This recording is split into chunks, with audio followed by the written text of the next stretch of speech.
बिस्मिल्लाहिर्रहमानिर्रहीम अस्सलाम वालेकुम सभिनी खे भली कार सुनस अवांजे पंहिंजे प्रोग्राम सलाम सिंध में सलाम सिंध आहे सभिनी सिंधवासियुनि खे ॾेह में पर ॾेह में जिथे बि असांखे ॾिठो पियो वञे अवां सभिनी खे अस्सलाम वालेकुम आदाब भली कार ऐं ख़ुशि आमदी चवंदासीं अवांजे पंहिंजे प्रोग्राम में ऐं उमेद आहे त अॼु बि अवांखे हमेशह जीअं इंतज़ारु हूंदो हिकु नए सुबुह जो ऐं जॾहिं हिकिड़ो नओं सुबुह अवांजी ज़िंदगी में ईंदो आहे त लाज़मी ॻाल्हि आहे कुझु नवां चैलेंजिस हूंदा आहिनि कुझु नयूं शयूं कुझु नवां थॉट्स अवांजे ज़हन में हूंदा आहिनि कुझु नवां ख़्वाब हूंदा आहिनि जिन जी ताबीर जी तलाश अवांखे हूंदी आहे हाणे कुझु ख़्वाब त उहे हूंदा आहिनि जेके असां बंदि अखियुनि सां ॾिसंदा आहियूं ऐं कुझु ख़्वाब अहिड़ा हूंदा आहिनि जेके असां खुलियल अखियुनि सां ॾिसंदा आहियूं यानी कि असां जाॻियल आहियूं असांजी सोच में असांजे तसवुर में उहा शइ हलंदी आहे पई त मूंखे हीअ शइ अचीव करणी आहे मूंखे हिन मंज़िल ते पहुचणो आहे इहे ख़्वाब इहे आहिनि जेके असां जाग में ॾिसूं था ऐं लाज़मी ॻाल्हि आहे त जॾहिं असां सोचूं था उन्हनि शयुनि जे बारे में त उन्हनि खे असां अचीव करण जी बि कोशिशि कंदा आहियूं पर कुझु ख़्वाब अहिड़ा हूंदा आहिनि जेके अव्हां बंदि अखियुनि सां ॾिसंदा आहियो यानी कि जॾहिं अव्हां निंड जे हालत में हूंदा आहियो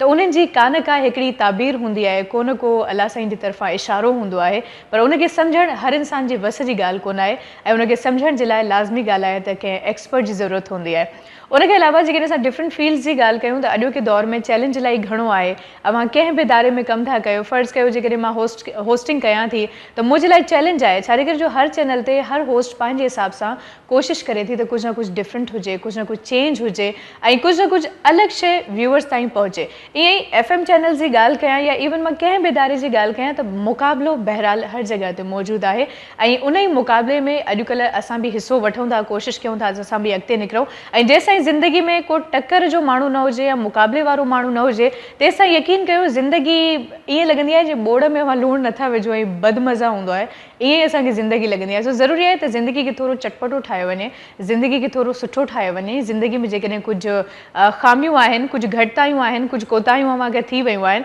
त उन्हनि सभिनी शयुनि खे साइड ते रखी करे ज़िंदगी खे हिकु नए अंदाज़ में जेकॾहिं अव्हां जियो था त इहा वॾी सुठी ॻाल्हि आहे सो बहरहाल मुंहिंजूं ॻाल्हियूं अव्हां सां थींदी रहंदियूं अव्हां कॉल्स करे सघो था प्रोग्राम जो हिसो बणिजी सघो था ऐं अॼु त मूंखे उमेदु आहे तव्हां कॉल्स कंदो ऐं अव्हांजी पार्टिसिपेशन असांजे प्रोग्राम में हूंदी ऐं अॼु जेके शख़्सियतूं मौजूदु आहिनि असांजे प्रोग्राम में यकीन कयो इलाही बहितरीनु आहिनि ऐं पहिरीं जेका शख़्सियत जंहिंजो इंट्रोडक्शन कराइण वारी आहियां माशाल्लाह कुलीग आहिनि गॾु कमु कंदा आहियूं हिकिड़े ई इदारे में काफ़ी सुठी फ्रेंडशिप आहे ऐं इलाही सुठो माशाल्लाह कोऑर्डिनेशन छो जो असांजे फील्ड में कोऑर्डिनेशन केमिस्ट्री जी वॾी ज़रूरत हूंदी आहे ऐं जेकॾहिं इहे ॿई शयूं अव्हांजूं मिली थियूं वञनि त पोइ अञा वधीक सुठी ॻाल्हि हूंदी आहे सो माशाल्लाह तमामु बहितरीनु जर्नलिस्ट आहिनि ऐं डिफरेंट कंपनीज़ में कमु कंदा आहिनि डिफरेंट कंट्रीज़ में वञी चुका आहिनि मुख़्तलिफ़ कमनि जे सिलसिले में ऐं बहितरीनु आरजे आहिनि ख़ासि तौर ते जेकॾहिं मां स्पोर्ट्स जी ॻाल्हि कयां त स्पोर्ट्स शो करणु ॾाढा ॾुखिया हूंदा आहिनि पर माशाल्लाह स्पोर्ट्स में काफ़ी नॉलेज रखनि था असां सां गॾु मौजूद आहिनि कल्बे मोहम्मद अस्सलाम वालेकुम बल्कि सैयद कल्बे मोहम्मद सॉरी जरा नाम आधा हो गया कैसे हैं आप ठीक ठाक आप और आपको खुश आमदीद कहते हैं बहुत शुक्रिया कि आज आप मौजूद हैं हमारे शो में आपसे बहुत सारी बातें करनी आज और अपने फैंस को तो बता के आए होंगे बिल्कुल एक बहुत बड़ा स्टेटस लगाया होगा कि आज ही सलाम सिंध में जा रहा हूँ है ना जी जी तो आज आपसे हम बात करेंगे और वही सवालात करेंगे जो कि आपके फैंस आपके परिसार आपसे पूछना चाहते हैं जी जी ठीक है और आपके साथ एक बहुत ही अच्छी शख्सियत मौजूद है ऐं व्यूवर्स आगाज़ में मूं ड्रीम्स जी ॻाल्हि कई ऐं जॾहिं ड्रीम्स जी असां ॻाल्हि कयूं था या अॼुकल्ह रूहानी मसइला इलाही घणा आहिनि माण्हू ज़हनी तौर ते इलाही घणा डिप्रेशन जो शिकार आहिनि हाणे लाज़मी ॻाल्हि आहे जेकॾहिं असां पंहिंजे जिस्म में जेकॾहिं का बीमारी अचे थी त उनजो ट्रीटमेंट असां डॉक्टर ॾे वञूं था पर जेकॾहिं रूह मां जो बीमार थिए थो ऐं रूहानी को मसलो आहे त लाज़मी ॻाल्हि आहे उनजे लाइ बि असां वटि तरीक़ा मौजूदु आहिनि पर जेकॾहिं अव्हां सही तरीक़े जो या सही माण्हू जो इंतिख़ाब नथा कयो त पोइ अव्हांजे लाइ ज़िंदगी इलाही घणी मुश्किल थी वेंदी आहे सो ज़रूरी आहे त अव्हां पंहिंजी ज़िंदगी में जेकॾहिं को प्रॉब्लम आहे त अव्हां सही माण्हू खे चूज़ कयो ऐं सही माण्हू खां जेकॾहिं अव्हां स्पिरिचुअल ट्रीटमेंट करायो था त उहो वधीक सुठो आहे सो अव्हांखे ॿुधाईंदे लाइ त असां सां गॾु तमामु बहितरीनु शख़्सियत मौजूदु आहे ऐं मां ख़्वाबनि जी ॻाल्हि कई त ड्रीम्स इंटरप्रेटर आहिनि उनखां अलावा स्पिरिचुअल स्कॉलर आहिनि ऐं माशाल्लाह ॿई शोबा पंहिंजी जाइ ते इलाही घणा मुश्किल आहिनि इन में लाज़मी ॻाल्हि आहे असां मज़हबी पॉइंट ऑफ व्यू सां बि ॻाल्हाईंदा आहियूं समाजी ॻाल्हि बि कंदा आहियूं अव्हांजा जेके इशूज़ हूंदा आहिनि उन्हनि ते बि डिस्कशन कंदा आहियूं सो अॼु बि कोशिशि कंदासीं त असां सभिनी शयुनि खे हिते मिलाए करे डिस्कस कयूं सो असां सां गॾु मौजूदु आहे सैयद काज़िम मेहदी साहब अस्सलाम वालेकुम वालेकुम सलाम सर बहुत शुक्रिया थैंक्स अ लॉट कि आज आपने वक्त निकाला आप लोगों का भी शुक्रिया कि ये मौजू वो हैं कि जिसके ऊपर बहुत कम गुफ्तगू की जाती है आपने मौका दिया कोशिश करूंगा कि अपने व्यूवर्स के ओके तो क्योंकि ड्रीम्स की बात हुई तो ख्वाब से स्टार्ट करें आई थिंक क्या कहते हैं तो जी कल्बे मोहम्मद सबसे बड़ा ख्वाब क्या है जागती आंखों से जो देखा हो, पहले ही बता दें। जागती आंखों से देखना सबसे बड़ा ख्वाब ये है कि पाकिस्तान की जो हालात हैं, जो पाकिस्तान की इस वक्त कंडीशंस हैं, जो पाकिस्तान थोड़ा सा मुश्किल में है, उससे हम निकल आएँ। ये मेरा सबसे बड़ा ख्वाब है। और कहीं भी हम दुनिया में जाएं तो फ़िक्र पाकिस्तान की हमेशा रहती है। क्या बात है। और कभी भी ये कोशिश नहीं की कि यूरोप में भी रहा, अफ्रीका में भी रहा, और भी कुछ दुनिया के मुल्क देखे, अच्छी अच्छी जगहों पे भी गया, लेकिन कभी ये ख्याल नहीं आया कि भाई हमें यहाँ होना चाहिए था। हम पाकिस्तान में हैं, ये हमारा सबसे बड़ा जो है वो इस पे हमें फ़ख्र है, proud to be a Pakistani. और हमेशा यही सोचा कि भाई पाकिस्तानी ही रहना है, पाकिस्तान ही रहेंगे, और पाकिस्तान के जो मसाइल हैं उनको हल करना सबसे बड़ा ज़िंदगी का मकसद है। ठीक, अच्छा ये तो जागती आंखों वाला ख्वाब था, लेकिन बंद आंखों से ज़्यादा क्या देखते हैं आप? ख्वाब देखते हैं या कभी आया नहीं कोई ख्वाब? बंद आंखों से तो बस मैं एक ही ख्वाब देखता हूँ, वो यही है। नहीं, जिन भूत तो बिल्कुल नहीं, लेकिन जो बंद आंखों का ख्वाब है वो ये है कि कोई अच्छी क्रिकेट खेलते, क्योंकि स्पोर्ट्स से मुझे बचपन से बड़ा अच्छा मेरा वो एक लगाव था। मेरे साथ पाकिस्तान के कई इंटरनेशनल क्रिकेटर्स खेले, अरे वाह। उनके साथ हसन रज़ा मेरे साथ खेले, अभी मौजूदा टीम में असद शफीक ये मेरे साथ के हैं, सरफराज अहमद जो पाकिस्तान के T20 कप्तान है, ये मुझसे जूनियर थे। अच्छा जूनियर हैं, और वो इतने आगे निकल गए, क्लब क्रिकेट में जूनियर हैं माशाल्लाह। तो ये लोग बड़ी अच्छी क्रिकेट खेले इन्होंने, तो मैंने इनके सीनियर्स के साथ भी खेला, इनके बाद के लड़कों के साथ भी खेला, लेकिन अब अनफॉर्चुनेटली इतना नहीं खेल पा रहा। तो मेरी यही ख्वाहिश है अभी भी कि अब थोड़ा सा मैं लेट हो गया हूँ क्रिकेट के लिए, कि अगर मुझे कभी मौका मिला तो मैं क्रिकेट खेलूँ। अच्छी क्रिकेट टीम ज्वाइन करेंगे? पाकिस्तान क्रिकेट टीम ज्वाइन करना ही मकसद नहीं, पाकिस्तान का जो डोमेस्टिक लेवल है, जिसको आप कायद आज़म ट्रॉफी कहते हैं, जो फर्स्ट क्लास क्रिकेट है, वो भी एक बहुत बड़ा आपके लिए एजाज़ होता है कि खेलना। एक ज़माना ऐसा था शादिया कि इतनी पाकिस्तान की डोमेस्टिक क्रिकेट इतनी मजबूत हुआ करती थी कि जब अगर आपने 3 कायद आज़म ट्रॉफी के मैचेस खेल लिए हैं, चाहे उसमें आप रन्स करें या ना करें, आपका इंग्लैंड का वीज़ा अप्लाई हो जाता था ऑलरेडी लीग के ऊपर। अरे वाह। बट अनफॉर्चुनेटली ये अब जो पाकिस्तान के जो सेटबैक्स हुए क्रिकेट के साथ, और फिर पाकिस्तान में के जो सिस्टम्स आपको पता है जिस तरह डिस्ट्रॉय हुए, उसके बाद ये जो हमारे पास एक सहूलत मौजूद थी वो भी चली गई। खैर आपसे हम बात करेंगे, लेकिन काजिम साहब भी मौजूद हैं, तो ख्वाबों की बात हो रही। तो सबसे पहले सर, आप माशाल्लाह से ड्रीम इंटरप्रेटर हैं, तो आप सबसे पहले इसको एक्सप्लेन करना चाहेंगे अपने नज़रियात के मुताबिक कि ये क्या चीज़ है? अगर आम लोग भी इस वक्त देख रहे हैं, हम तो लाजिम सी बात है कि थोड़ा बहुत फिर भी समझते हैं। अगर आप इजाज़त दें तो उसकी तफसील बताने से पहले इनके जागते हुए ख्वाब की ताबीर दे दूँ मैं। जागते हुए ख्वाब? हाँ, जो इन्होंने बयान किया, अच्छा, वो बहुत ज़रूरी है, सबसे ज़्यादा। देखें, ये ख्वाब ऐसा है कि मैं कहता हूँ कि हर पाकिस्तानी की आंख में होना चाहिए। बिल्कुल होना चाहिए। ठीक है, और इसकी ताबीर ये है कि हम लोग मज़हब के नाम पे एक हो जाएं और कौम के नाम पे पाकिस्तानी हो जाएं। 2 काम, बस सिर्फ ये 2 काम करने, और तीसरा हम अपने अंदर ऑनेस्टी पैदा कर दें। ये इसकी ताबीर है। हमारा पाकिस्तान वो हो जाएगा कि लोग वीज़ा लेके यहाँ आएंगे, जैसे लोग यहाँ से जाने के लिए वो करते, लोग तमन्ना करें कि पाकिस्तान में आके हम रहें, यहाँ आबाद हो। ये इसी सूरत में हो सकता है कि जब हम ये 3 चीज़ें अपने अंदर पैदा करें। ओके, अब आपकी बात पे अब दूसरा सवाल। हाँ, देखिए ख्वाब, लेकिन सर मैं चाहूँगी माज़रत के साथ आपकी बात को काट रही हूँ, ब्रेक का टाइम हो चुका है, तो क्योंकि ब्रेक बड़ा ज़रूरी होता है लेना, तो ब्रेक के बाद हम चाहेंगे कि डिटेल में हम इस हवाले से गुफ्तगू करें आपसे। सो व्यूअर्स, वक्त है हिते मुख्तसर ब्रेक जो वतना सी ब्रेक मिलों था ब्रेक पोइ ॾिसंदा रहो अवांजो पंहिंजो प्रोग्राम सलाम सिंध। सलाम सलाम सिंध, मुझे सिंध के सलाम सलाम सिंध, मुझे सिंध के सलाम सलाम सिंध, मुझे सिंध के सलाम सलाम सिंध।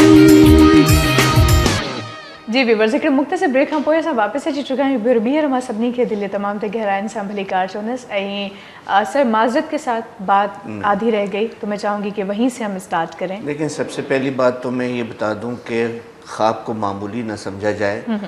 ख्वाब कुरान की रूह से उसके दलाइल और हक़ाइक़ मौजूद हैं। अच्छा, 3 चीज़ें तो 3 वाक़यात तो ऐसे हैं कि जिनको बतौर सबूत पेश किया जा सकता है। सबसे बड़ी चीज़ है कि जनाब इब्राहीम अलैहिस्सलाम ने जो ख्वाब देखा था जनाब इस्माइल अलैहिस्सलाम के बारे में, उसकी याद में आज तक हम ईद कुर्बा करते हैं। उसके बाद एक तज़किरा है फ़तह मक्का से पहले सूरह फ़तह में जनाब रसूलुल्लाह सल्लल्लाहु अलैहि वसल्लम के बारे में इरशाद है कि अल्लाह फरमाता है कि हमने अपने नबी को सच्चा ख्वाब दिखाया और इंशाअल्लाह तुम सर मुंडा के अमन के साथ वहाँ हराम मस्जिद हराम में दाखिल हो गए। ठीक। तो ये फतेह मक्का की नवीद थी, यानी ख्वाब भी था, हुजूर की ख्वाब की तरफ भी इशारा किया और फिर उसकी ताबीर भी बता दी कि फतेह मक्का की सूरत में अमन के साथ दाखिल हो गए सुभान वहाँ। अल्लाह।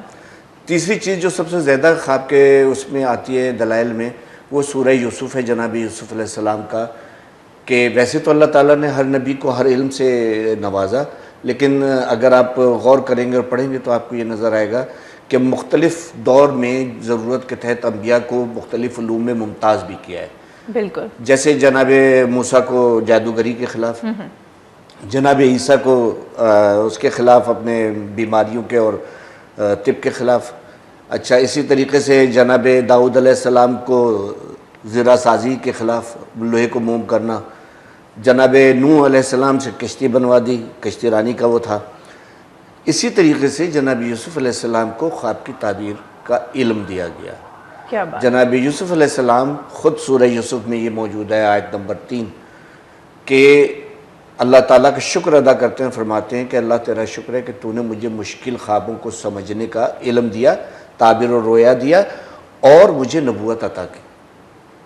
इससे पहले जो जनाब यूसुफ इसी सूरे में है कि जब जनाब यूसुफ बहुत कमसिन थे, आपने ख्वाब देखा और अपने बाबा जो कि नबी थे जनाब याकूब अलैहिस्सलाम, आपको बताया कि मैं ख्वाब में देखता हूँ कि 12 चाँद और सितारे जो हैं वो मेरे पैरों में बोसा दे रहे हैं। तो आपने फरमाया कि अल्लाह ताला तुम्हें नबूवत की खुशखबरी दे रहा है और मुश्किल बातों को समझने का इल्म देगा, यानी ताबीरुर रोया। ठीक है ना। तो ये बात तो वाज़ेह हो गई कि ये कुरान की तरफ से एक इल्म है। इल्म है। अच्छा, अब बात यह है कि क्या इस दौर में, जदीद दौर में, कहीं ये चीज़ ख्वाब की ताबीर बतौर इल्म पढ़ाई जा रही है? आजकल के दौर में मेरे ख्याल से कि सबसे मुश्किल सवाल यही होगा, क्यों कल्बे मोहम्मद? मेरा नहीं, आप भी अगर, है ना, नहीं पढ़ाई जा रही है ना, नहीं पढ़ाई जा रही है। लेकिन माइंड साइंसेस के सब्जेक्ट के झेल में इसके ऊपर बड़ा काम हुआ है और हर दौर में हुआ है। ठीक है। तो वो गोया वो भी मानता है, आज के दौर के लोग भी मानते हैं कि ख्वाब एक चीज़ है और उसकी ताबीर या तौजीहात मौजूद हैं। अब ख्वाब की ताबीर का सिलसिला ये होता है कि हम इसको दो हवालों से देखते हैं। एक तो जदीद उलूम, जैसे मैंने कहा, माइंड साइंसेस के हवाले माइंड से। साइंसेस।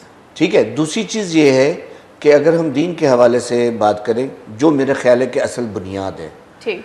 क्योंकि वहाँ तज़किरा पहले हुआ और बाद में इन्होंने उसके ऊपर काम किया, तहकीक की। तो उसमें आप ये देखिए कि ख्वाब की ताबीर जो है उसको बताने के लिए जो चीज़ें बताई गई हैं उसमें 6 उलूम का जानना ज़रूरी है, उसके बगैर ख्वाब की ताबीर नहीं देना चाहिए। ठीक। अरे वो 6 उलूम तो लाजिम सी बात है कि आम लोगों के लिए तो आई डोंट थिंक सो कि किसी काम के होंगे। आपके जैसे अगर लोग हैं तो उनको यकीनन इस चीज़ का इल्म होना चाहिए।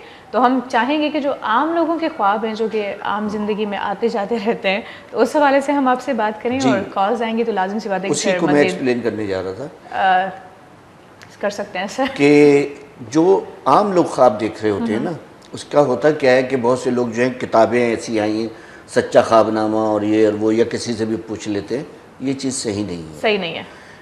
अपने व्यूवर्स को मैं ये बताऊं कि ये याद रखिए कि जब ख्वाब देखिए तो उसका हुक्म ये है कि किसी आलिम को बताओ, आलिम को बताओ, आमिल को नहीं।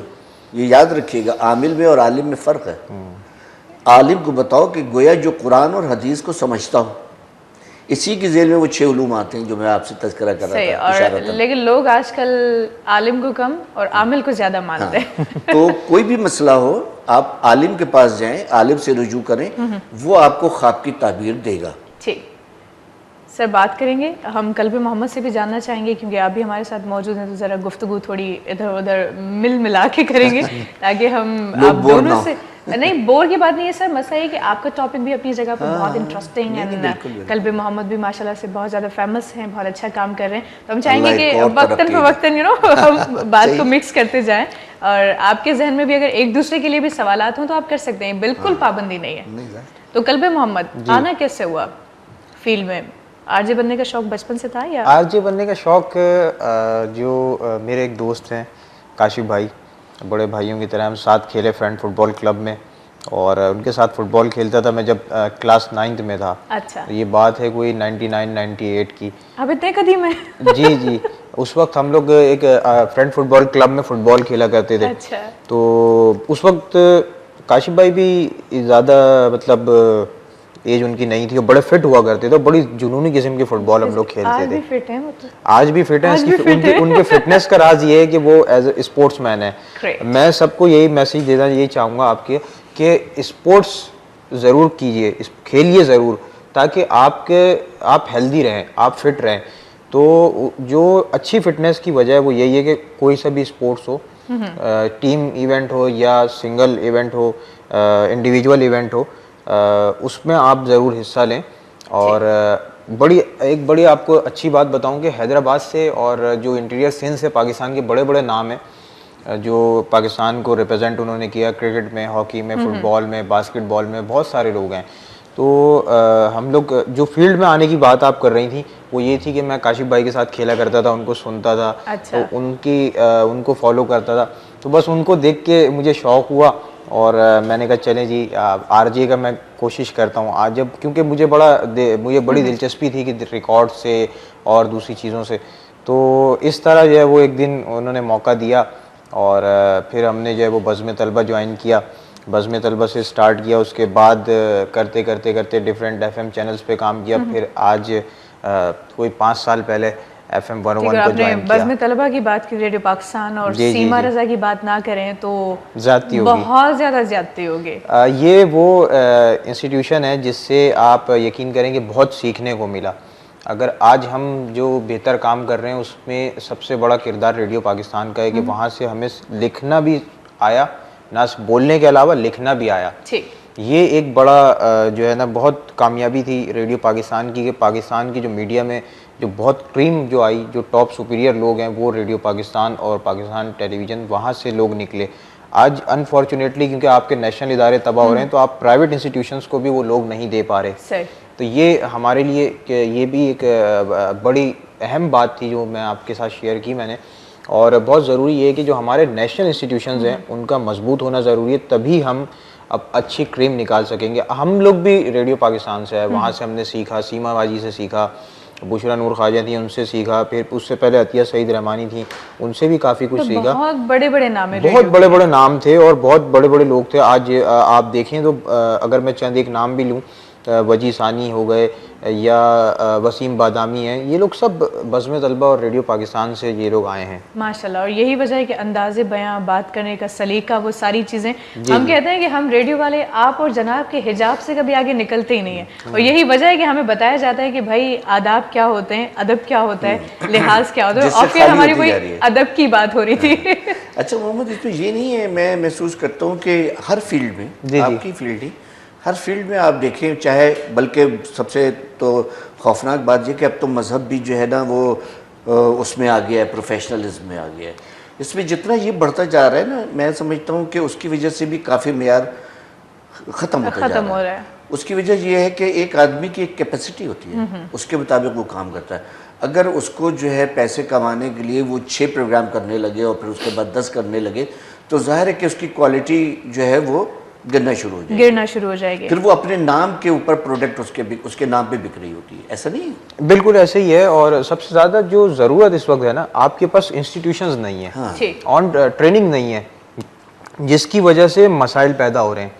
बहुत सारे मुल्कों में बहुत सारी प्रॉब्लम्स हैं, लेकिन हमारे यहाँ छोटी छोटी प्रॉब्लम्स को इतना उभार दिया जाता है कि लोग समझते हैं जी बहुत ज़्यादा मसाइल। और आप ये सारे जो काम है ना वो जर्नलिस्ट करते हैं माजरत के साथ। जी जी, है ना, क्योंकि अगर वो चाहें तो अपने मुल्क को अच्छा पेश कर सकते हैं, वही चाहें तो दुनिया के लेवल पे कहाँ से कहाँ पहुँचा सकते हैं। ऐसा शायद थोड़ा सा मैं आपको डिफाइन करूँ कि जर्नलिस्ट आप उनको समझ रहे हैं जो लोग टीवी पे बैठे हुए हैं या एंकर बने हुए हैं या तज़िया कर रहे हैं। जर्नलिस्ट वो लोग हैं जो जर्नलिज्म की डेफिनेशन है वो ये है कि जो वो लोग हैं जो फील्ड के अंदर काम कर रहे हैं, यानी रिपोर्टर्स जो हैं वो बेसिकली जर्नलिस्ट हैं।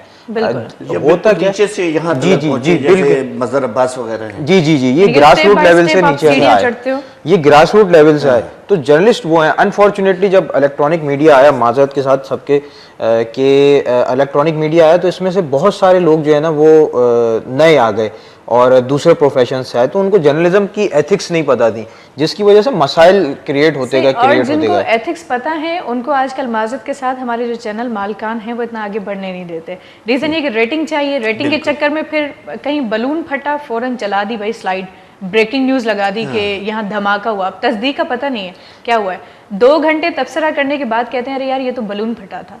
तो ये आजकल सिचुएशन हो गई हमारी मीडिया की। इसके साथ आपको मैं बताऊं कि बाज़ कंट्रीज़ में, सिंगापुर की आप मिसाल ले लें, दुबई की ले लें, सऊदीया की ले लें, और यूरोपियन कंट्रीज़ की भी एग्जांपल्स आपके सामने, अलाउड ही नहीं है कि कोई नेगेटिव खबर जो है वो ऑन एयर करें। ग्रेट, यही होना चाहिए।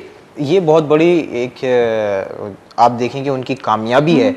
हमारे यहाँ क्या है कि कोई भी नेगेटिव चीज़ आती है हम उसे बगैर तस्दीक चला देते हैं, हालांकि जैसे अभी मेहदी साहब फरमा रहे थे, कुरान में भी है कि हर चीज़ की तस्दीक कर लो। तो ये हमारे ऊपर लाजिम है, कोई भी चीज़ हमारे पास आ रही है, कोई खबर आ रही है या कोई भी चीज़ आती है, कोई इंसिडेंट होता है, तो पहले आप तस्दीक करें कि हुआ क्या है, क्या उसका वो कितना उसका इम्पैक्ट हुआ है सोसाइटी के ऊपर। एकदम से आप ना करें, क्योंकि आपकी जो खबर होती है, एक टिकर होती है, एक लाइन होती है, वो बड़ी इंपॉर्टेंट है। और उसके बाद खास तौर से इलेक्ट्रॉनिक मीडिया में उसकी वजह से लोगों को हार्ट उसकी वजह अटैक से भी आ सकता है। जी उसकी वजह से इतना पैनिक फैल जाता है, ना सिर्फ पाकिस्तान बल्कि जो पाकिस्तान से बाहर पाकिस्तानी के हम रहते हैं, जाते हैं, तो एकदम पैनिक क्रिएट होता है, यार पता नहीं क्या हो गया, पता नहीं क्या हो गया। या हमारी कंट्री को लोग कोई बहुत ज़्यादा दहशतगर्द कंट्री समझते हैं कि यार यहाँ पर इस कंट्री के अलावा शायद कहीं जुल्म होता ही नहीं, सारे जो बुरे काम है वो हम ही करते हैं। तो मेरे ख्याल से कि यहाँ पर सर हम जिस्मानी इलाज तो करा लेते हैं, फिर भी हम ठीक हो जाते हैं, ज़ख्म हुआ, घाव हुआ, कुछ भी हुआ, लेकिन जहनी तौर पर और रूहानी तौर पर देखें, इस पे बात तो बहुत की जा सकती है, लेकिन मैं लोगों को समझाने के लिए एक बात कहता हूँ कि जब आपके पास इंग्लिश की एक मुस्तनद डिक्शनरी मौजूद है और आपको कंसर्न करना भी आता है उससे, बिल्कुल, तो आप किसी चीज़ के मानी तलाश करने के लिए क्यों घूमते फिर रहे हैं? हाँ ये तो है। ठीक है ना। तो जब आपके पास कुरान और हदीस मौजूद है और मुस्तनद तरीके से जिसकी हिफाजत का जिम्मा परवरदिगार आलम ने लिया है, तो आप दूसरी तरफ क्यों जाते हैं? क्यों जा रहे हैं? अब आपको देखिए, कलाम पाक में आयत है कि और जब तुम परेशान हो तो नमाज और सब्र से मदद मांगो। वाह, अच्छा, अब सब्र के माने तमाम उलमा ने ये लिए हैं कि रोज़ा ये इंसान के अंदर कुव्वत बर्दाश्त पैदा करता है, सब्र पैदा करता है, इस्तेकाम पैदा करता है कि नहीं एक वक्त आने वाला है शाम को रोज़ा खुलेगा। ठीक है ना।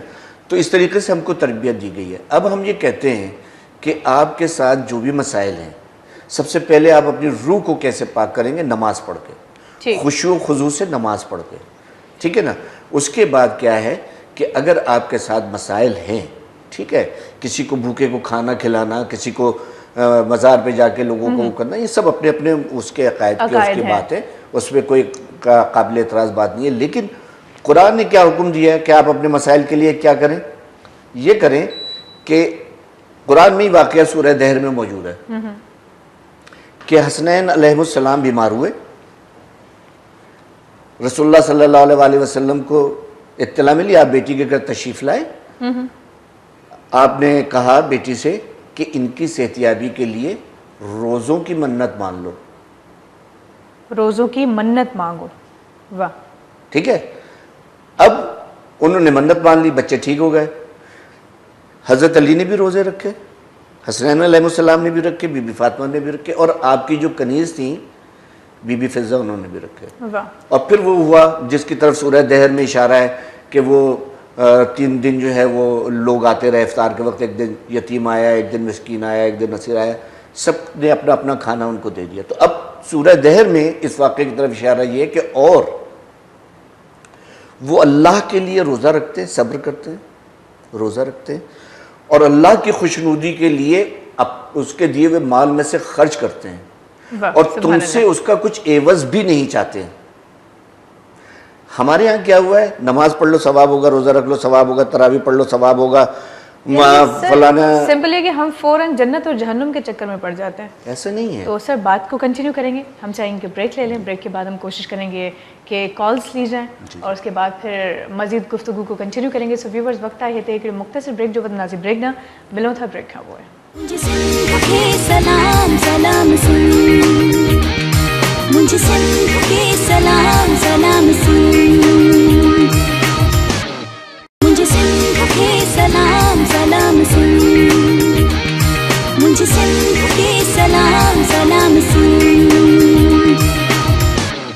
जी व्यूवर्स, हिकिड़े मुख़्तसिर ब्रेक खां पोइ असां वापसि अची चुका आहियूं ऐं ॻाल्हि ॿोल खे असां अॻिते कंटिन्यू कंदासीं। उमेदु आहे त हीअ जेका कचहरी असांजी हले पई उहा अवां सभिनी खे तमामु घणी पसंदि अची रही हूंदी ऐं कचहरी उहा ई आहे, आम आहे। मुंहिंजे ख़्याल में त इहे सभई ॻाल्हियूं असां सभिनी खे ख़बर आहिनि, पर मसइलो इहो आहे त असां अॼोके दौर में शायदि सम्झणु नथा चाहियूं। जेकॾहिं असां शयुनि खे सम्झणु स्टार्ट कयूं त असांजी ज़िंदगी इलाही घणी आसान थी वेंदी। सो कल्पे मोहम्मद, आपसे ये जानना चाहूँ कि हर इंसान की कामयाबी के पीछे माशाल्लाह बहुत कामयाब हैं, सक्सेसफुल हैं, लोग आपको जानते हैं, बहुत आपकी रिस्पेक्ट करते हैं, तो कामयाबी के पीछे किसी न किसी का हाथ ज़रूर होता है। आपकी कामयाबी के पीछे कौन है? मैं जो पर्सनली मैं समझता भी हूँ और इस बात को रियलाइज़ भी करता हूँ कि मेरी जो थोड़ी बहुत छोटी मोटी कामयाबियाँ हैं उस पे एक तो मेरी दादी प्लस दादी जी माशाल्लाह माशाल्लाह और प्लस मेरी वालदा, दोनों का बड़ा हाथ है। और मेरे जो दादा थे, तो मैं अभी भी कहता हूँ कि हम अपने बाप से ज़्यादा अपने दादा को चाहते हैं। उसकी वजह ये है कि वो बड़ा सपोर्टिव थे। अच्छा। और स्पोर्ट्स में उनको बड़ी दिलचस्पी थी, तो वो जब भी हम मैचेस खेलते थे या मैच हो रहा होता था देखते थे तो वो बड़ी दिलचस्पी लिया करते थे। तो बुजुर्गों की दिलचस्पी जो स्पोर्ट्स में थी उसकी वजह से बच्चों में भी फिर वो चीज़ें ट्रांसफर आती हैं। आज जो हमारा सबसे बड़ा सेटबैक है वो ये है कि बड़ों की हमारी दिलचस्पी जो है वो पॉलिटिक्स में चली गई है, जिसकी वजह से बच्चे हमारे जो है वो ख़राब हो रहे हैं। और खेल कूद, जैसे वो पहले कहा जाता था ये आप खेलेंगे कूदेंगे आप ख़राब हो जाएंगे, पढ़ेंगे नहीं, तो ये इस्तिलाह, अगर आप खेलेंगे नहीं आज के दौर में, मैं आपको साफ बता रहा हूँ बिल्कुल साफ साफ, तो आपकी सेहत ख़राब हो जाएगी। ये हमें बताना चाहिए। ये वो जो एग्जाम्पल्स थी वो थोड़ी सी अब उस ज़माने के हिसाब से ठीक होंगी, वो ठीक उस ज़माने के हिसाब से ठीक होंगी, लेकिन आज आपने जो है ना वो सबसे ज़्यादा इलेक्ट्रॉनिक्स चीज़ों से थोड़ा सा दूर रहें, उससे आपके हेल्थ पे भी असरात पड़ रहे हैं और फिर आपका टाइम भी वेस्ट हो रहा है, आपकी आई साइट्स भी कमज़ोर हो रही हैं। लेकिन जब आप स्पोर्ट्स में जा रहे हैं, जब खेल रहे हैं, कूद रहे हैं, चाहे कोई भी खेल हो, तो उसमें आपकी फिजिकल एक्टिविटी, आपकी ताकत बढ़ रही है। देखिए ना सर, आजकल तो हम 3 साल के बच्चे को कोई ना कोई टैबलेट पकड़ा देते हैं, मोबाइल फोन दे दिया, बल्कि पेरेंट्स जानबूझ के करते हैं कि यार हमारी बला से हमें काम करने दे, बच्चा तंग ना करे। ये पहले जमाने में माँ बाप बर्दाश्त किया करते थे कि यार बच्चा जितना तंग करेगा उतना ज्यादा बड़ा होकर एक्टिव होगा। लेकिन हम कहते हैं नहीं भाई, सर में दर्द हो रहा है, ये हो रहा है, वो हो रहा है, हमें टीवी देखनी है, बच्चा साइड पे हो जाए। तो ये चीज़ें गलत हैं। और हमने जब हम लोग बचपन में अपने छोटे थे तो खेला करते थे, तो स्कूल्स में कॉलेज में स्पोर्ट्स होना चाहिए तालीम के साथ साथ, ताकि लोग हेल्दी रहें। और तालीम बहुत अच्छी चीज़ है, उसके बगैर वो आपको इंसान बनाती है। आप चाहे किसी भी फील्ड में हो, तो हमें तालीम सिर्फ ये नहीं कि हम सिर्फ डिग्री हासिल कर लें, हमें इस तरह पढ़ना चाहिए, काबिल बनने के लिए पढ़ना चाहिए, डिग्री हासिल करने के लिए नहीं। ठीक, लेकिन आजकल हमें डिग्री चाहिए भाई। लोग ये समझते हैं। बात में थोड़ा सा इजाफा करूं। जी इजाफा कर सकते हैं। इल्म इंसान हासिल करता है अपनी मालूमात और अपनी दुनियावी उसमें अपने आप को एक्टिव करने के लिए, गोल्स हासिल करने के लिए, ठीक है ना। और तरबियत इंसान बनाती है। इल्म जो है वो आलिम बनाता है और इंसान जो है वो तरबियत बनाती है। ठीक। मैं थोड़ी देर पहले कह रहा था ना कि क्यों नहीं आज के दौर में वो पैदा होते अल्लामा इकबाल और मोहम्मद अली जौहर, और वो क्या उनकी माएँ PhD थी? नहीं, उस ज़माने PhD का कॉन्सेप्ट ही नहीं था। या बहुत पढ़ी लिखी थी, मेरा ख्याल है मैट्रिक पास भी नहीं होंगी, लेकिन वो चांद बीवी की गोद में पल के जो शख्सियत बाहर आई उसे दुनिया को हिला दिया, ठीक है ना। क्या एक बूढ़ी सी खातून है जिनको शायद अपना नाम भी लिखना ना आता हो या आता हो, तो मामूली सी क्या तरबियत थी। आज वो नहीं है। आज ये है कि लोग तालीम हासिल करते हैं इसलिए कि आपने कितनी जल्दी दौलत कमानी है, पैसा कमाना है। आप किस फील्ड में जाएंगे तो जल्दी से आपका ये जो इस्टेब्लिश होने वाला पैसे वाला गोल है वो कितना जल्दी पूरा अचीव होगा। तो इस तरफ लोग लग गए, वरना पहले जैसे स्पोर्ट्स से ताल्लुक़ रखते जितने पुराने स्पोर्ट्स के लोग हैं, आप देखें वो अपनी फील्ड से, अपने शोबे से दिलचस्पी और मोहब्बत रखते थे, वो मुल्क के लिए खेलते थे। अच्छा, पुराने लोगों की सर बात आपकी कट गई माजरत के साथ। पुराने लोगों की बहुत बड़े बड़े नाम थे, मैं जिनसे मिला हूँ, हनीफ मोहम्मद मरहूम, उनके बेटे, फिर जावेद मियादाद, इंतखाब आलम, आसिफ इकबाल, इन लोगों के अंदर वो बात नहीं है जो आज के क्रिकेटर्स के अंदर है। वो इस तरह के वो बहुत ही साफ गो लोग हैं, बहुत सिंपल हैं। वो अपने आप को ये नहीं समझते जी हम बहुत बड़े स्टार्स हैं। यहाँ अभी लड़का 2 मैच खेलता है, वो समझते हैं जी बहुत बड़ा स्टार है, और 4 गर्लफ्रेंड्स ना हो तब तक वो खुद को, ये तो एक अलग चीज है। लेकिन जब आपके लोगों में मिलते हैं ना, देखें, लोग ही आपको स्टार बनाते हैं। उनकी जरूर प्लेयर हमेशा याद रखिए कि कोई आदमी जो ग्राउंड में खेल रहा है वो ये ना समझे कि जी उसकी एबिलिटी है, क्योंकि लक का अमल दखल बहुत है। जिस वक्त आप खेल रहे होते हैं, बहुत से लोग दुआ कर रहे होते हैं, यार ये सेंचुरी कर दे, ये डबल सेंचुरी कर दे। वो दुआएं ही होती हैं, वो दुआएं भी होती हैं। जहाँ पे लोग नहीं होते वहाँ आपके टीममेट्स दुआ कर रहे होते हैं, उनकी जरूरत होती है। तो किसकी दुआ किसके हक में कबूल हो जाए, तो लोगों की दुआओं की वजह से भी लोग प्लेयर्स बनते हैं। सिर्फ ये नहीं है कि जी अपनी एबिलिटी की वजह से बनते हैं। इंजमामुल हक, यूनुस खान, 2 बैट्समैन ऐसे हैं कि वर्ल्ड क्लास बैट्समैन है, जिनको ये कहा जाता था कि जी स्पिनर्स को इनसे ज्यादा काउंटर कोई करता ही नहीं है। उनके बारे में जो एक्सपर्ट्स हैं वो ये कहते हैं कि जी पुअर बैटिंग स्टाइल, यानी बहुत ही खराब इनका बैटिंग स्टाइल है। लेकिन वो रन्स किस तरह करते हैं, कितने रन्स करते हैं, उनका जहन वो एक तरीके से खेलते हैं, जल्दबाजी नहीं करते। नहीं, आप उनके बैटिंग स्टाइल को देखें कि वो इतना अच्छा नहीं है। जैसे जो स्टाइलिश बैट्समैन कहलाते थे पाकिस्तान में, जो ओपनर आए, इमरान नजीर बड़े स्टाइलिश ओपनर थे, लेकिन वो ज्यादा नहीं खेल सके। लेकिन इनका बैटिंग स्टाइल पुअर था, लेकिन इनको लोगों की दुआएं खिला गए, लोगों की दुआएं इनके साथ थी। अच्छा, काजिम साहब, ऑफ एयर एक कॉल आई थी और हमने ऑफ एयर आपसे जिक्र किया था, लेकिन हम चाहेंगे कि ऑन एयर उसका जवाब आपसे लें कि समीना जी मौजूद थी थर से, और उनका सवाल ये था कि उनके फादर हमेशा ख्वाब में देखते हैं गैर आबाद ज़मीन, लेकिन फिर उसी ज़मीन को वो आबाद होते देखते हैं। तो उसका आपको क्या लगता है, क्या उसकी? देखिए, बहुत सीधी सी ताबीर है कि उनके वालिद को ये चाहिए है कि वो अपनी ज़िंदगी को बनाने के लिए, आगे मुस्तकबिल के लिए अपनी सोच और अपनी फ़िक्र को तब्दील करें। जिस शोबे में वो लगे हुए हैं कि ट्राई अगेन, उसको तर्क करके कोई और सिर्फ देखें, यानी किसी दूसरी तरफ बढ़ जाएं, हाँ, वरना फिर मुश्किल हो जाएगा। अच्छा, अक्सर लोग, जैसा कि हम ख्वाबों की बात कर रहे थे, फिर हमने कहा कि भाई बहुत सारे लोग कभी पानी देखते हैं, दांत का टूटना, छिपकली, तो वो पता नहीं अजीब व गरीब उनके जहन में बातें आती, अब पता नहीं क्या होगा, अब पता नहीं क्या होगा, अब पता नहीं कौन सा नुकसान हो जाएगा। तो क्या रीजंस होते हैं अगर आप इस तरह की कोई ख्वाब देखते हैं, और ताबीरें क्या हैं? मैं मतलब बहुत कम इल्म आदमी हूँ, लेकिन अगर अक्ल और फ़िक्र की बात करें तो ख्वाब को सिंबलाइज किया ही नहीं जा सकता, ठीक है ना। उसकी वजह है कि आज के दौर में आपका हर घंटा जो है वो पिछले घंटे से मुख्तलिफ है। बिल्कुल, ठीक है, एक बात। और जिस दौर में को आप पीछे छोड़ आए हैं, जिसको हम अपना माजी कहते हैं, तारीख़ कहते हैं, उस दौर की ज़िंदगी में और इस दौर की ज़िंदगी में मेरा ख्याल है हज़ारों गुना का फ़र्क हो गया, सैकड़ों में नहीं। सर ये तो बहुत कम हो जाएगा, पता नहीं कितना हाँ, कितना फ़र्क हो गया, ठीक है ना। अच्छा, अब बात यह है कि ये जो सिम्बलाइज करते हैं उसमें ज़्यादातर लोग खौफजदा होते हैं कि किस कोई मरहूम है, उसने आके गले लगा लिया है, या वो अपने साथ हाथ पकड़ के लिए जा रहा है, या किसी ने देखा कि मेरे दांत टूट गए हैं। इसके माने लेते हैं कि शायद मरहूम लेके जा रहा है तो वो हमारी भी मौत आने वाली है, और या दांत का गिरना है जो है वो किसी करीबी अजीज़ की मौत, ऐसा नहीं है। दांतों की बेसिकली इक़साम है, ठीक है ना, जो आपके कुरान की तिलावत में भी मखरज के हिसाब से भी इस्तेमाल होते हैं। उसमें दांत ऊपर के देखे आपने बीच वाले तो उसके कोई और मानी है, साइड के देखे उसकी और माने, दाढ़ देखी कुछ और माने, नीचे के देखे तो और माने, ठीक है ना। और अगर गिरते हुए आपने ज़मीन पे देखा तो उसकी और ताबीर है, और हाथ में अगर आपने ले लिया तो उसकी और ताबीर है, यानी नुकसान से सेफ हो गया, आपने हाथ में ले लिया, ठीक।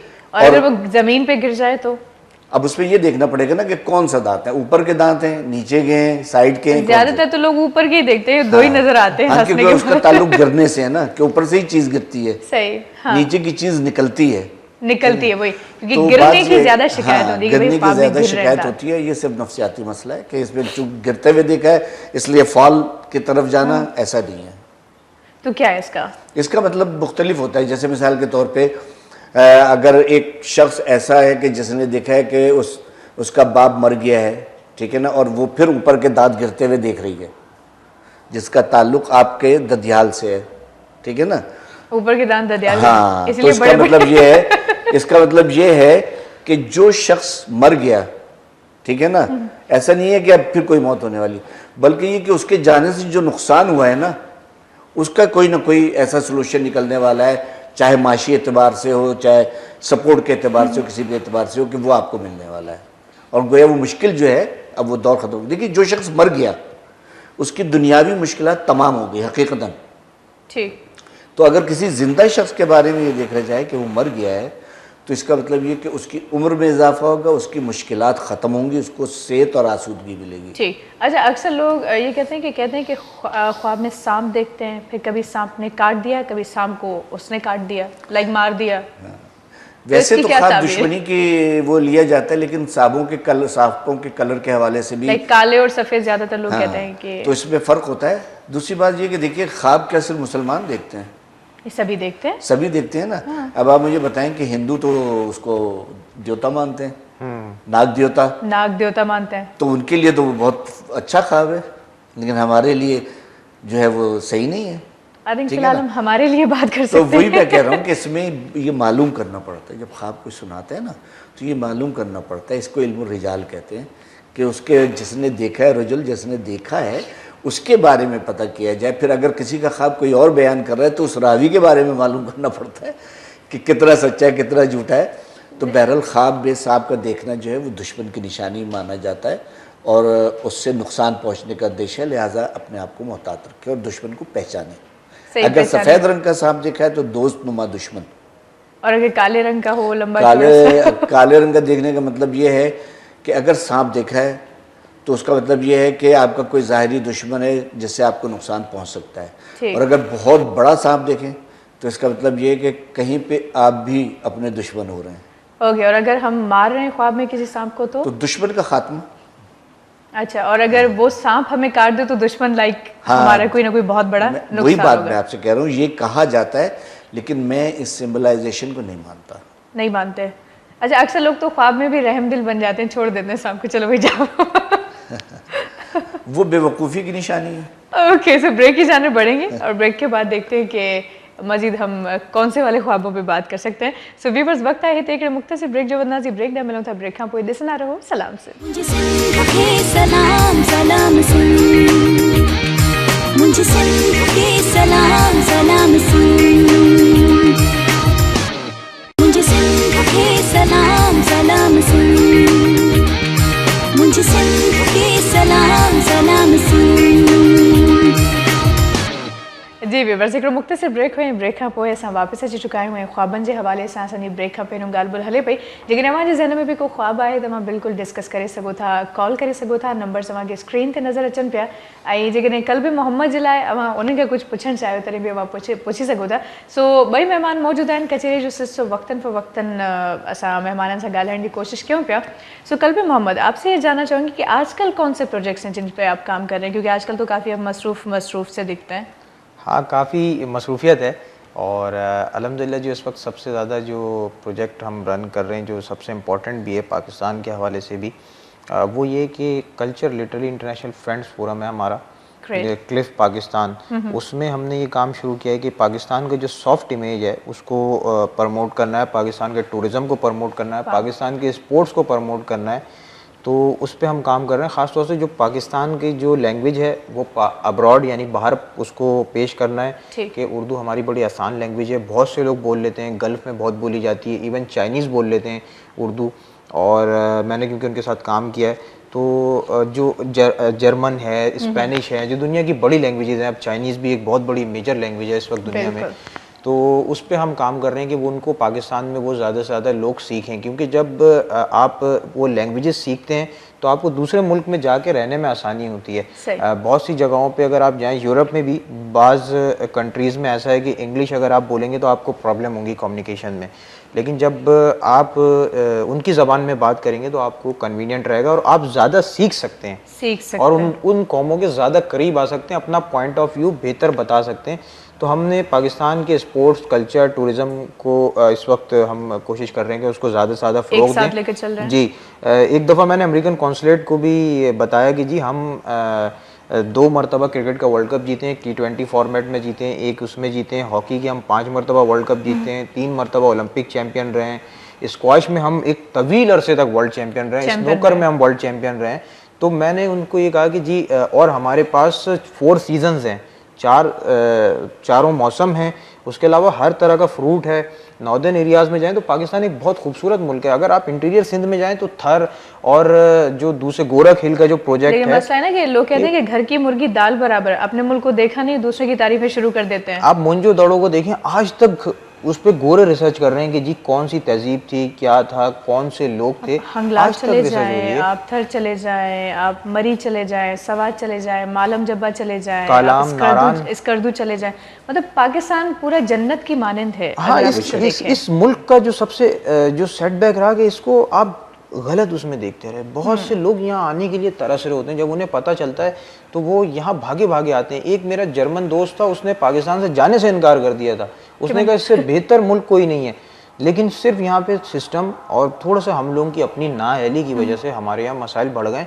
पाकिस्तान के मसाइल बहुत छोटे हैं, सिर्फ हमें अपने आप को सही करना पड़ेगा, सारा सिस्टम सही हो जाएगा। और टूरिज्म की अगर हम बात करें वो तो कुछ ज्यादा ही डिस्टर्ब हो चुका है, बहुत ज्यादा डिस्टर्ब हो रहा है। इकोनॉमी लाजिम सी बात है कि पाकिस्तान की बहुत ज्यादा डाउन हो रही है। तो इस पे हम काम कर रहे हैं और इंशाल्लाह बहुत सारे लोगों से राब्ते होते हैं। जब हम उन्हें बताते हैं, जब पाकिस्तान की पॉजिटिव चीजें हम बताते हैं तो वो बड़े खुश होते हैं कि यार हमें तो पता ही नहीं था।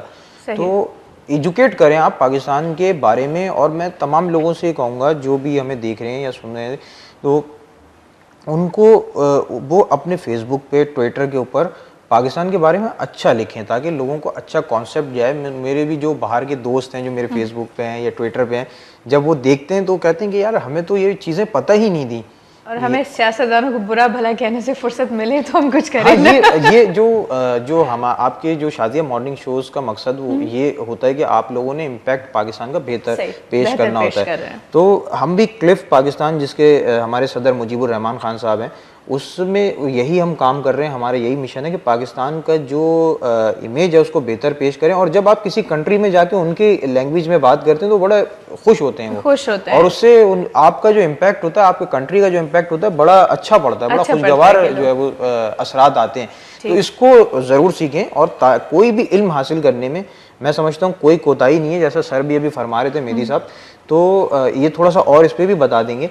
ये हम आजकल इस पे बहुत काम चल रहा है। साथ साथ एक ब्लॉग है, क्लिफ के भी हमारा ब्लॉग है, उसमें हम सिर्फ स्पोर्ट्स, कॉमर्स और एंटरटेनमेंट यानी लाइफ स्टाइल्स के बारे में हम पोस्टिंग करते हैं, बताते हैं कि जी पाकिस्तान में ये चीज़ें भी हो रही हैं, आप पाकिस्तान को गलत नज़र से ना देखें। यहाँ फुटबॉल भी हो रही है, हॉकी भी हो रही है और इंशाल्लाह बहुत जल्द इंटरनेशनल क्रिकेट भी होगी यहाँ।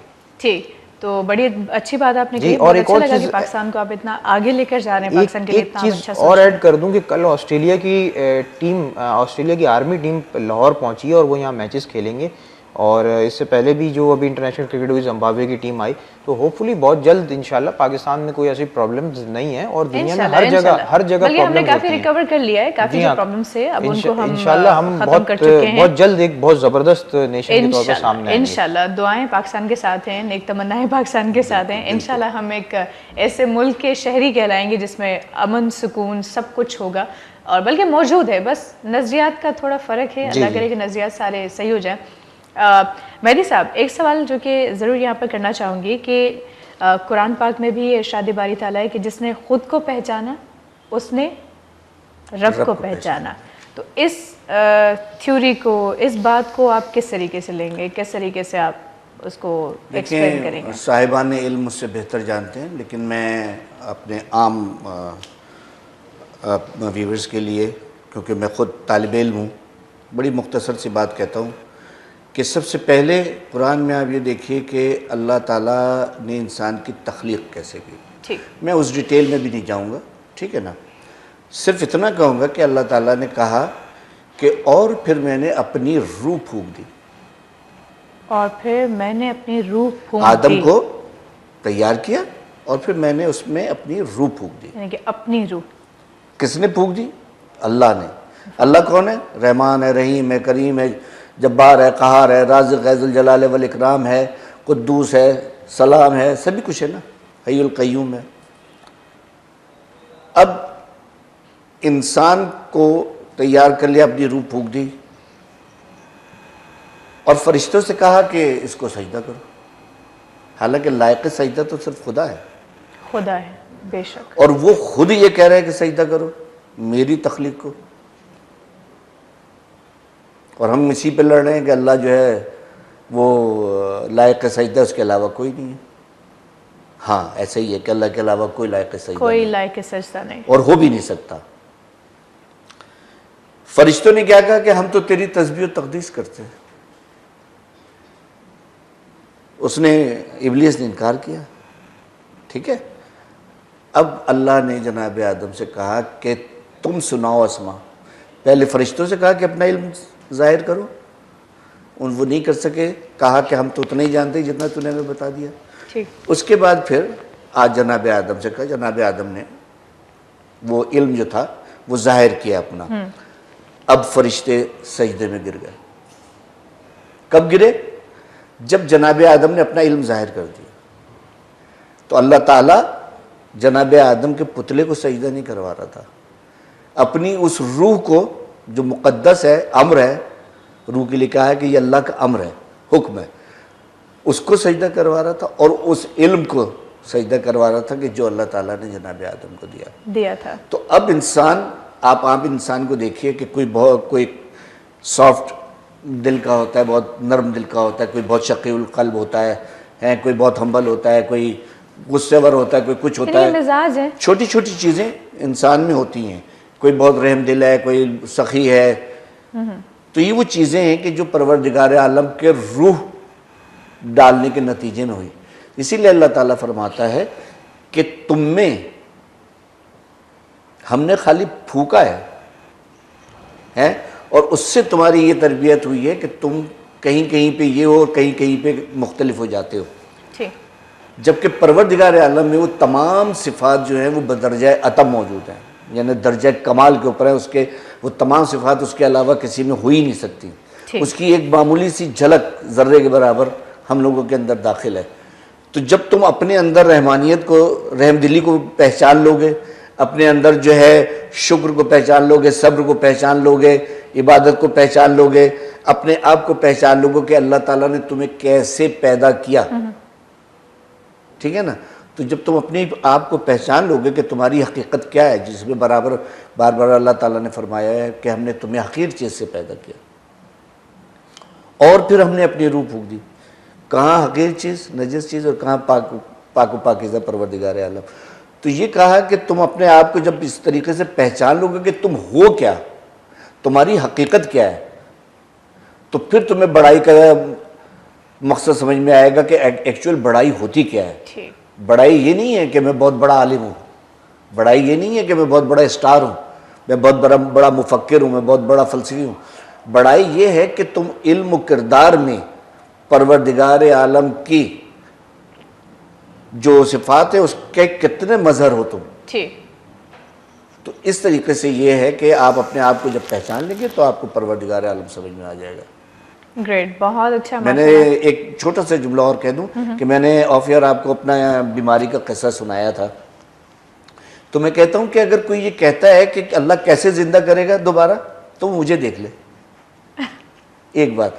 दूसरी बात ये कि सूरह ज़ुम्र में है कि और हम नींद के वक्त तुम्हारी रूहों को अपनी तरफ बुला लेते हैं, और उनमें से जिनके बारे में हम फैसला कर लेते हैं उनको रोक लेते हैं, और बाकी को एक मुद्दत के लिए आज़ाद कर देते हैं।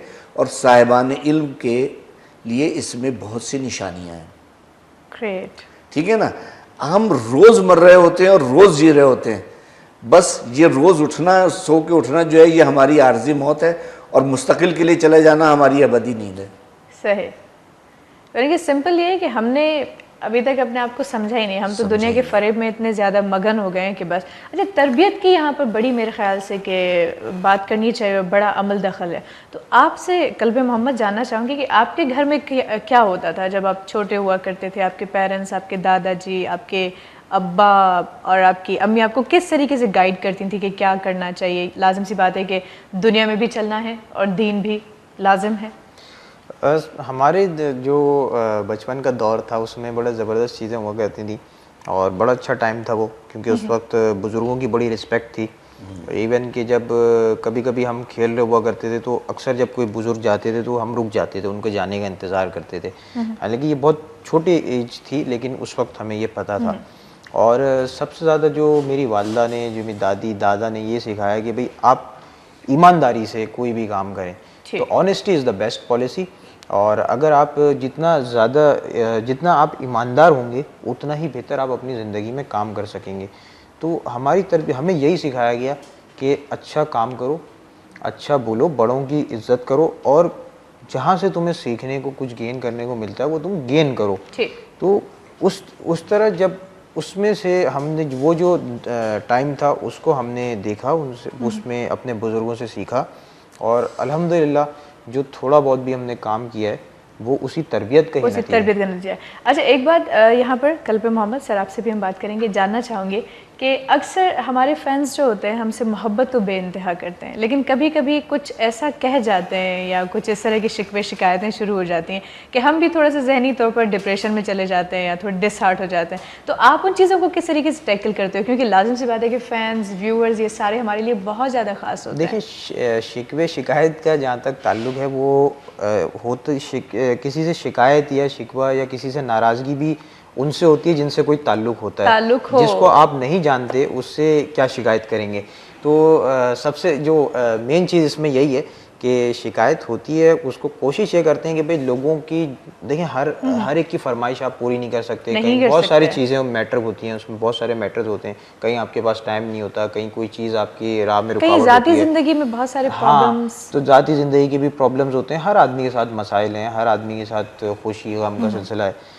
तो कोई ये भी उनका एक मोहब्बत का तरीका है कि अगर वो कोई शिकायत कर रहे हैं, लेकिन कोशिश यही होती है कि किसी को ना हो। अगर होती है तो उसको यही कोशिश करते हैं कि भाई इसको दूर किया जाए। ठीक। तो बहरहाल सिर्फ उसमें यही होता है कि जो उनकी शिकायत होती है, मैं कोशिश यही करता हूँ कि भाई अपना भी कोई रीज़न बेहतर पेश कर सकूँ जो मेरी प्रॉब्लम है, और जो यानी कि जेन्युइन लोग चीज़ होती है, satisfy हो जाएं। ताकि लोग सेटिस्फाई हों। लोगों का मुतमईन होना बहुत ज़रूरी होता है। ठीक, और हमारी फील्ड में तो बहुत ज़रूरी है, हाँ। क्योंकि हमें यही आसमान पे पहुंचाते हैं, और लोग यही हैं। चाहें तो हमें आसमान से गिरा के ज़मीन पे फेंक दें। बिल्कुल। लाजिम सी अभी बात है। जी सर। तरबियत पे बात हो रही थी, तो उसमें मैं इनकी बात को आगे बढ़ा के थोड़ा सा बस ये जुमला कहूँगा कि हमने अपना सीखा नहीं और दूसरे की सीखने की तरफ चले गए। ठीक। कहा कि बाप और माँ को जो है ना औलाद के साथ दोस्त हो जाना चाहिए। हाय अल्लाह, तो ये बड़ा दोस्त जो है फिर वो मरातिब से हट के चीज़ हो जाती है, फिर वो फ्रेंडशिप बिल्कुल फ्रैंक हो जाते हैं। बाप इसीलिए नहीं रहा है, माँ इसीलिए नहीं रही है चले कि माँ ये का सीख तो लिया कि जनाब सर- दोस्त है। सर, माँ का तो ये है कि वो 24 घंटे घर पे होती है, वो चले एक तरीके से बच्चों पहले को भी थी। अंडरस्टैंड बहुत ज़्यादा करती हैं, समझ भी लेती हैं, लेकिन फादर को थोड़ा सा आई थिंक स्ट्रिक्ट होना चाहिए आज के दौर में भी, हमेशा से। तो बात को कंटिन्यू करेंगे, लेकिन ब्रेक के बाद मैं चाहूँगी कि इस बात को हम इसी को आगे बढ़ाएं, क्योंकि तरबियत का आजकल बड़ा अमल दखल है। सो व्यूअर्स, वक्त आए थे एक मुख्तसर ब्रेक जो ब्रेक वदनासी ब्रेक खां पोइ ॻाल्हि ॿोल के कंटिन्यू कंदासीं, रहिजो असां सां गॾु। मुझे सिंध के सलाम सलाम सिंध, मुझे सिंध के सलाम सलाम सिंध, मुझे सिंध के सलाम सलाम सिंध, मुझे सिंध के सलाम सलाम सिंध। जी व्यूअर्स, अगेन वेलकम। एक मुख्तसर ब्रेक हुए वापस अची चुका हूँ, कचहरी हिनमल ताईं इलाही सुठी हले पई। वैसे हमारे पास सबूत भी पहुँच गया कि आपके दोस्त आपको देख रहे हैं। जी जी जी। उनको कुछ कहना चाहेंगे? बस उन सबका बहुत शुक्रिया जो लोग नहीं, देख सही रहे से हैं। पैगाम देना, वो और, इतना टाइम निकाल के आपको देख रहे हैं आज। ये उन नहीं, वाकई उनकी मोहब्बत है, वो टाइम निकाल के देख भी रहे हैं, साथ साथ वो सुनते भी हैं। अच्छा, सुन भी रहे और हैं। सुनते भी हैं। जब मैं रेडियो प्रोग्राम करता हूँ तो वो सुनते भी हैं, ये बहुत बड़ी बात है। और इसके साथ जो दूसरी चीज़ वो ये है कि जो सुनना, फिर उनकी स्पोर्ट्स से जो वाबस्तगी है लोगों की, वो भी एक बहुत बड़ी बात है। इंटीरियर सिंध में हमारे बहुत बड़े बड़े नाम हैं। ठीक। अजीम गुम्मन थे, फैसल अत्थर हैं, हैदराबाद से इनका ताल्लुक है, लाल कुमार हैं, बहुत अच्छे पाकिस्तान को उन्होंने रिप्रेजेंट किया अभी तक। इनमें से फैसल अत्थर सिर्फ पाकिस्तान के लिए खेले हैं एक वनडे मैच।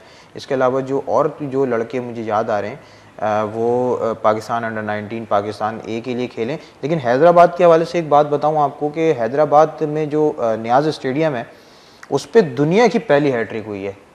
दुनिया की पहली हैट्रिक हुई है, और जलालुद्दीन ने की है, वो ऑस्ट्रेलिया के खिलाफ। तो हैदराबाद का जो ग्राउंड है वो बड़ा तारीखी ग्राउंड है कि उस पर दुनिया की वनडे क्रिकेट की पहली हैट्रिक हुई है, और वो पाकिस्तानी हमारे फॉर्मर टेस्ट क्रिकेटर जलालुद्दीन ने की।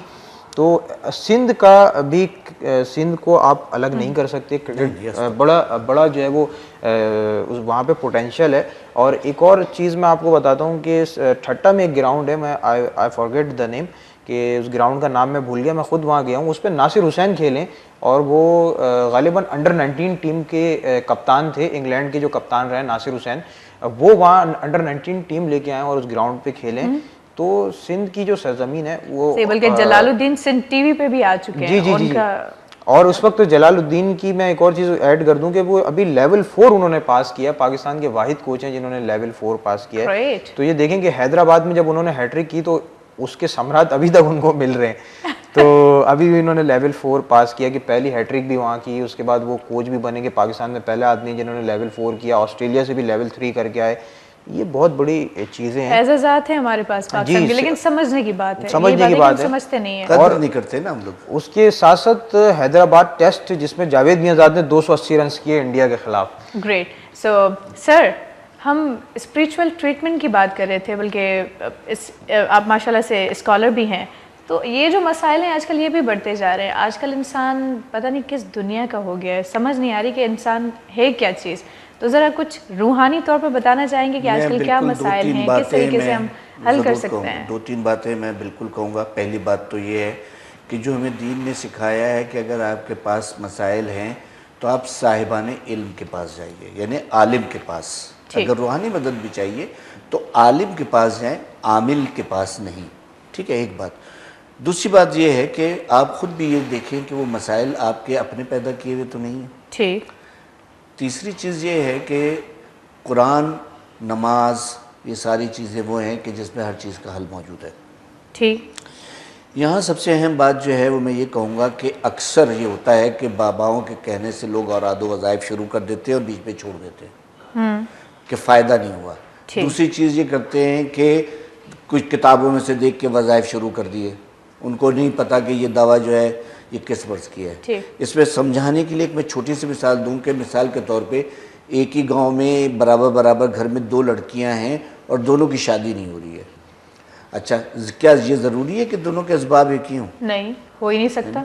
हो सकता है कि एक बहुत पढ़ी लिखी ज़्यादा है, एक कम पढ़ी लिखी है, या एक बहुत खूबसूरत है, एक बहुत, ये इवन घरेलू जो हाल माहौल वगैरह उसकी वजह से। तो अब जिसकी लड़की की शादी नहीं हो रही थी उसने कहा कि भाई हमें तो किसी ने ये वजीफा बताया था, हमने पढ़ा, होगी, अब तुम भी पढ़ो। अरे नहीं भाई, उसके सर में दर्द जो है वो नज़ले की वजह से हो रहा है, आपके सर में दर्द जो है किसी और वजह से। अच्छा, तो क्या इसकी वजह से नुकसानात होते हैं? जाहिर बात है, अगर आप गलत देखें, कुरान पाक की अज़मत यह है कि हज़रत अली अलैहिस्सलाम फरमाते हैं कि जो कुछ कुरान में वो सूरह अलहम्द में है, जो सूरह अलहम्द में है वो बिस्मिल्लाहिर्रहमानिर्रहीम में है, जो बिस्मिल्लाहिर्रहमानिर्रहीम में है वो उसके बे में है, और जो बे में है वो उसके नुक्ते में, और वो नुक्ता मैं हूँ। एक बात। और दूसरे, कुरान के लिए खुद कुरान में है कि नबी हमने इसको तुम्हारे कल्ब पर नाजिल किया, अगर पहाड़ पे नाजिल करते तो इसकी हैबत से रेजा रेजा हो जाते। आप मुझे बताएं कि क्या हमारा कल्ब, हमारा नफ्स इतना मजबूत है कि हम कलाम पाक के एक लफ्ज़ की भी हैबत को बर्दाश्त कर सकें? नो। ये तो उसका करम है कि फिर भी सरफ नज़र करता है कि चलो कोई बात नहीं, पढ़ रहे हैं। और ये जो वज़ाइफ की तरफ राग़िब किया गया था ये इसलिए कि जो लोग कुरान पूरा नहीं पढ़ते इस तरफ आएंगे, एक सूरा पढ़ेंगे, उनको फ़ायदा होगा, तो फिर वो और इसकी तरफ राग़िब होंगे। गोया ये तरबियत और तरगीब थी, जिसको हम लोगों ने छोड़ के खाली उसमें लग गए हैं कि बस इस नमाज के बाद ये वजीफ़ा कर लें, उस नमाज के बाद। हाँ, ज़रूर करें आप, वो करें कि जो उलमा, मुस्तनद उलमा ने लिखा है। लेकिन सर एक सवाल यहाँ पर ज़रूर पूछना चाहूँगी, मैं भी कल्बे मोहम्मद, आप भी एग्री होंगे नहीं होंगे, आई डोंट नो, लेकिन आजकल सवाल ये उठता है कि आजकल आमिल बाबा और इस तरह के जो बाबाज आ गए हैं, उन लोगों ने इतना कोई जहनों को ख़राब कर दिया है कि लोग बेईमान से हो गए कि किस पे यकीन करें, किस पे यकीन ना करें। बिल्कुल। तो इसका आप क्या जवाब देना चाहिए? मैंने आपको यही तो बताया ना कि ये जो बार बार मैं ताकीद कर रहा हूँ कि आप बाबा के पास ना जाइए, आप आमिल के पास ना जाइए, आप आलिम के पास जाइए। यही तो मसला है कि आलिम इनके बीच में मिले कैसे? अब देखिए, इसमें एक फ़र्क थोड़ा सा बता दूँ। एक होता है कसबी रिस्क, यानी मैं मेहनत कर रहा हूँ, यहाँ जॉब कर रहा हूँ, मुझे महीने पे तनख्वाह मिल रही है, ठीक है ना। और एक होता है बोनस। वो क्या होता है, वो कहते हैं कि भाई आपकी कारकर्दगी बहुत अच्छी थी, ये आपका बोनस है। आपको साल भर की तनख्वाह की इतनी खुशी नहीं होती जितनी बोनस की होती है। अच्छा, अब इसको ले जाइए इस मौजू के ऊपर जहाँ मैं हूँ कि मैं वजीफ़ा कर रहा हूँ या ये वजीफ़ा कर रहे हैं कि भाई बिस्मिल्लाह के आमिल है, बिस्मिल्लाह के आमिल, बिस्मिल्लाह के आमिल। ठीक है, आपने कसब कर लिया कोई अमल। अव्वल तो ये भी एक बहुत बड़ी बहस है कि कुछ हासिल भी होता है कि नहीं होता है। 99.9% कुछ नहीं हासिल होता, ये सब फ्रॉड है।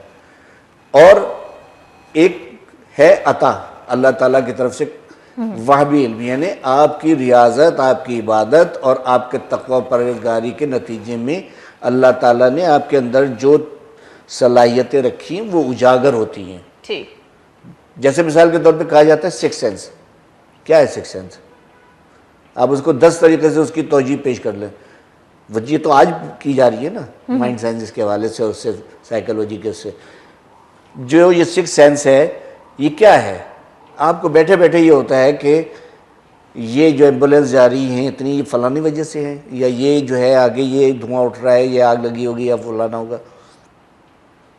वो सलाहियतें जो अल्लाह ताला की तरफ से आपके अंदर हैं और आपकी रियाजत, इबादत, तक़वा परहेज़गारी के सिलसिले में की वजह से अल्लाह ताला आपको वो अता करता है, वो ज़्यादा मजबूत चीज़ है। ठीक, तो आप आमिल के पास जाने के बजाय आलिम के पास जाएं। अच्छा, एक मुख्तसर सी बात की इजाज़त अगर आप आते हैं। जी जी, आप बिल्कुल कर सकते हैं। हम 3 आमिल बैठे फ़र्ज़ करें, मिसाल है। जी जी, भाई आप किस चीज़ के आमिल हैं? आपने कहा जी मैं तो बिस्मिल्लाह के आमिल हूँ। अच्छा, आप? मैं बिस्मिल्लाह का आमिल हूँ। आप काजिम साहब? मैं भी बिस्मिल्लाह का आमिल हूँ। अच्छा भाई, आपके पास कौन से मुवक्किलात हैं? अब आपने नाम लिया। आपके पास कौन से मुवक्किलात हैं? आपने एक नाम ले दिया, एक मैंने ले दिया। इसमें एक है मुवक्किलात अलग अलग हैं, और दुनिया में हज़ारों लोग इस बात के दावेदार हैं कि हम फलाने इस्म के या फलाने आयत के आमिल हैं और हमारे पास मुवक्किलात हैं। तो मैं एक बात कहता हूँ हाथ जोड़ के, भाई जितने भी आमिल हजरात हैं, जिन जिन के पास भी मुवक्किलात हैं, भाई अपने मुवक्किलात से ये कत्ल गारत गरी ख़त्म करवा दें, ये किसी दुश्मन इस्लामी मुल्क का बेड़ागर कर दें। ये मुसलमानों में जो तफरीक़ा फैला रहे हैं नादीदा हाथ, चाहे वो किसी भी मज़हब व मिल्लत से हो, सब मिल के बैठ जाओ भाई अपनी क़ुव्वतों से यही काम कर लो ताकि दुनिया में अमन तो हो जाए। ये करने के लिए कोई तैयार नहीं है। महबूब आपके कदमों में ला के डाल देंगे बस। तो ये तो यकीन करें, ये हर जगह पे, इवन मस्जिद की दीवार पे भी लिख देते हैं कि आमिल फलां बंगाली, आप आ जाइए, महबूब आपके 4 दिनों में कदमों में होगा। अरे भाई क्या है, आप कुछ तो एहतराम करें, कुछ तो लिहाज करें। एक चीज़ मैं और आपके प्रोग्राम के हवाले से सबको बताना चाहूँगा कि एक चीज़ हमारे यहाँ बहुत तेज़ी से रिवाज पा रही है कि इस्तिखारे से इलाज। बस क्या करें? इस्तिखारा क्या चीज़ है, किसी को पता है? और इस्तिखारा कैसे होता है? ऐसे होता है, कलाम खुदा इतना आम फहम और इतना आसान हो गया कि मुझ जैसा जाहिल आदमी और नालायक आदमी जिसके कपड़े भी साफ़ ना हो और वो फ़ोन पे सुन के कहे कि आपके इस्तिखारे में ये आता है। हाँ, आप कुरान को इतना जानते हैं? बल्कि अक्सर लोगों से तो हम मिल भी चुके हैं कि वो हमेशा ये फ़ोन पे किसी ने बता दिया, फ़ौरन टक टक टक टक हो गया, जी आपके साथ तो जादू टोना हुआ है, आपके साथ ये हुआ है, आपके साथ वो हो गया। गलत है। इस्तिखारा जो है वो उसके बहुत से तरीक़े हैं, लेकिन सबसे मुस्तहकम इस्तिखारा जो है वो कलाम पाक से होता है। बेशक, क्योंकि कलाम पाक जो है वो किसी के तबीयत का और मिजाज का ख्वाहिश का ताबे नहीं है। और इस्तिखारा हमेशा दूसरे से, आमिल से नहीं, आलिम से करवाना चाहिए। आलिम से करवाना जो चाहिए, कुरान को समझता हो, उसके उलूम को समझता हो। मैं बैठ जाऊँ, मैंने सामने तर्जुमा लिखा है, वो देख के बता दिया कि रहम की आयत है तो आपका इस्तिखारा बेहतर आता है, और अगर उसकी आयत है कहर की और गुस्से की आयत है तो आपका जो काम मना आता है। कुरान इसीलिए रह गया कि लोगों के और लड़कियों के रिश्तों की बंदिशों का बताए। कुरान इसलिए रह गया कि आपके लिए ये करे कि आपका बॉस आपसे नाराज़ है तो उसका दिल मोम करने के लिए ये करे।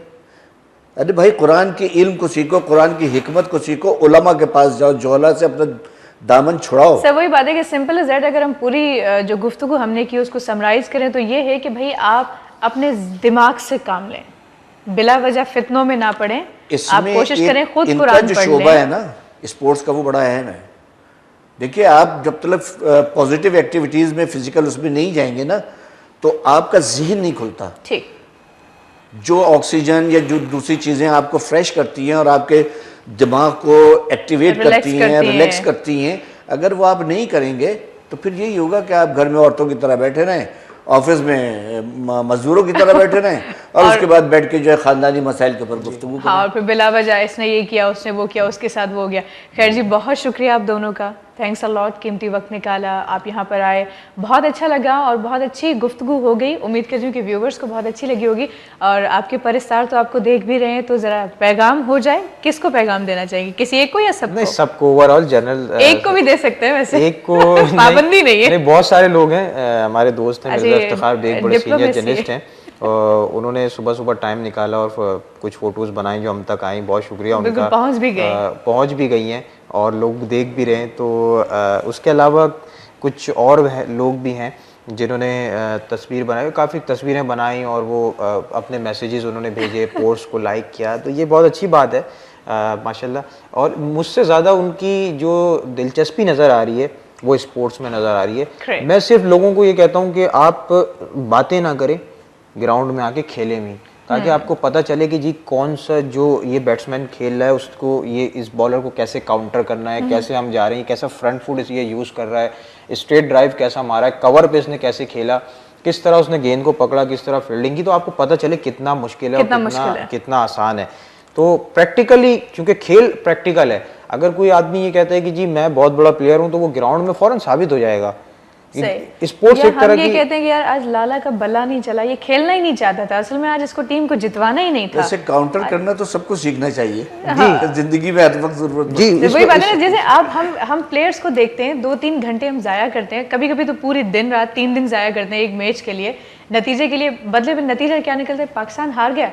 असल में हमारी टीम चाहती नहीं थी कि हम जीतें, लेकिन उनको नहीं पता था कि सामने वाली जो टीम थी उनकी क्या पोजीशन थी उस वक्त। बाज़ दफ़ा जब आप खेल रहे होते हैं, तो मैं भी एक मैच खेल रहा था, हमारी स्पोर्ट जर्नलिस्ट की वो टीम है, तो इतनी ज़बरदस्त बॉलिंग हो रही थी कि मैंने उसको क्रॉस कट एक पुल किया, जो by the head, over the head हम मारते हैं उसको, बड़ा ज़ोरदार शॉट लगता है और कभी कभी उसमें ये पुलिंग हो जाती है आपकी, तो बॉल इतनी ज़्यादा मतलब अच्छी, इतनी ज़बरदस्त बॉलिंग थी उसकी कि बॉल लेट टर्न हुआ। जब लेट टर्न हुआ तो बैट की जो फोर्स थी वो इतनी ज्यादा नहीं लगी, जिसकी वजह से खैर कैच ड्रॉप हो गया लेकिन बच गए। ओके सर, आप क्या पैगाम देना चाहेंगे? मैं ये पैगाम देना चाहूँगा कि पहले अपने दीन को, अपने उलूम को, अपनी तरबियत को मुस्तहकम कीजिए, उनको सीखिए, तफरक़े में पड़े बगैर, किसी भी किस्म के तफरक़े में पड़े बगैर सीखिए और लोगों के लिए फ़ायदेमंद साबित होने के लिए उसको अमली तौर पे इख्तियार करें। क्या बात है। ना ये कि आप अपनी जगह के ऊपर महदूद होकर बैठ जाएं कि बस हमने ये सीख लिया है, हम इसके ऊपर अमल कर रहे हैं, बस अल्लाह कब्र में हमारा ही हाल पूछेगा हमसे। आपसे ये भी पूछेगा कि आपने अपने पड़ोसी को कितनी तालीम ली, आप माशरे के लिए कितना फ्रूटफुल थे। अगेन बहुत बहुत शुक्रिया, थैंक्स अ लॉट, कीमती वक्त दिया, बहुत अच्छा लगा आज आपसे गुफ्तगू करके। व्यूअर्स, उम्मीद है तव्हां खे अॼु प्रोग्राम तमाम घणो पसंद आयो हूंदो, इलाही कुछ अवां सिखियो हूंदो। हिन महिल आई नो कि FM के बहुत सारे लोग मुझे भी देख रहे हैं इस वक्त so thank you so much, बहुत शुक्रिया।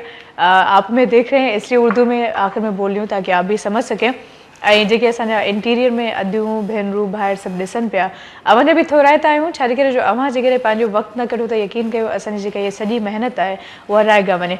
अवां वक़्तु कढो था, अवां टाइम ॾियो था, तॾहिं असांजी कोशिशि हूंदी आहे त असां अञा वधीक सुठो कयूं। ऐं जेकॾहिं प्रोग्राम मिस थी वियो, कोई बि प्रोग्राम अवां ॾिसणु चाहियो था त या त यूट्यूब ते वञी ॾिसी सघो था या सलाम सिंध जे ऑफिशियल फैन पेज ते वञी करे ॾिसी सघो था। ऐं प्रोग्राम जे हवाले सां जेकॾहिं का सजेशन ॾियणी हुजे त अवां मुंहिंजे पेज ते मूंखे ॾेई सघो था, डायरेक्टली शाहजे करीम जिलानी जे नाले सां मां सर्च कंदो, अवां मूंखे ॾेई सघो था ऐं असां कोशिशि कंदासीं त असां उन सजेशन ते अमल कयूं। पंहिंजो तमामु घणो ख़्यालु रखिजो। मूंखे पंहिंजी मेज़बान शाज़िया करीम जिलानी खे ॾींदा इजाज़त। अल्लाह हाफ़िज़, good bye and God bless you.